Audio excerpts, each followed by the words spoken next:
আসসালামু আলাইকুম ওয়া রাহমাতুল্লাহি ওয়া বারাকাতুহু। সবাইকে পবিত্র মাহে রমজানুল মুবারকের শুভেচ্ছা জানাচ্ছি।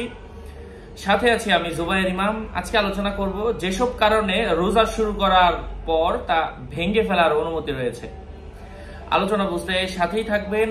যারা এখনো চ্যানেলটি সাবস্ক্রাইব করেননি অবশ্যই সাবস্ক্রাইব করতে ভুলবেন না, এবং ভেরিফাইড চ্যানেলের ডেসক্রিপশন বক্সে ক্লিক করলে পেজ এবং আইডি আসবে। এর বাইরে অন্য কোনো পেজ নাই, আইডি নাই। যাই হোক, তো এমন আজকে 4টা কারণ উল্লেখ করব কোরআন এবং হাদিসের মাধ্যমে উল্লেখিত 4 কারণে, যে 4 কারণে মানুষ রোজা শুরু করার পর যদি এই অসুবিধাগুলো সে ফিল করে সে রোজা ভেঙে ফেলতে পারবে।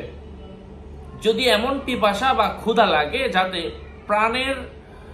প্রাণ নাশের আশঙ্কা, মানে সে মরে যাবে, আইসিইউতে ভর্তি করা লাগতেছে তাকে, তাহলে রোজা শুরু করার পর তাহলে এমন তো অবস্থায় ভেঙে ফেলার অনুমতি রয়েছে, পরে তা কাজা করে নিতে হবে।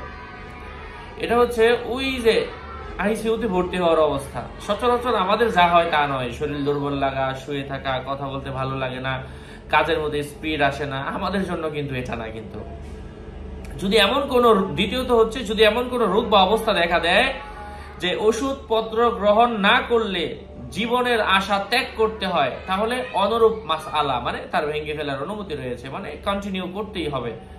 আর কন্টিনিউ না করলে ছোটখাটো বিপদ এটা মেনে নেওয়া যায়। যদি মৃত্যু হয়ে যাবে, এমন রোগ হয়ে যায়, তাহলে তাকে ছেড়ে দিতে হবে, তার পরবর্তীতে রোজাগুলো রাখতে হবে যদি সে সুস্থ হয়। যদি অসুস্থ থাকে তাহলে রোজার কাফারা আদায় করতে হবে। রোজা যদি তার কখনো আদায় না করতে পারে, রোজার কাফারা কি সেটা নিয়ে আমরা অন্য ভিডিওতে আলোচনা করব। তৃতীয়ত হচ্ছে গর্ভবতী স্ত্রী লোকের যদি এমন অবস্থা হয় যে নিজের বা সন্তানের প্রাণ নাশের আশঙ্কা হয়, তাহলে অনুরূপ মাসআলা। 4 নম্বর, বেহুশ বা পাগল হয়ে গেলে অনুরূপ মাসআলা, বেহুশ হয়ে গেলে অনুরূপ মাসআলা। অর্থাৎ উল্লেখ্য এসব অবস্থায় রোজা ছেড়ে দেওয়া হবে, তবে কাজা করে নিতে হবে।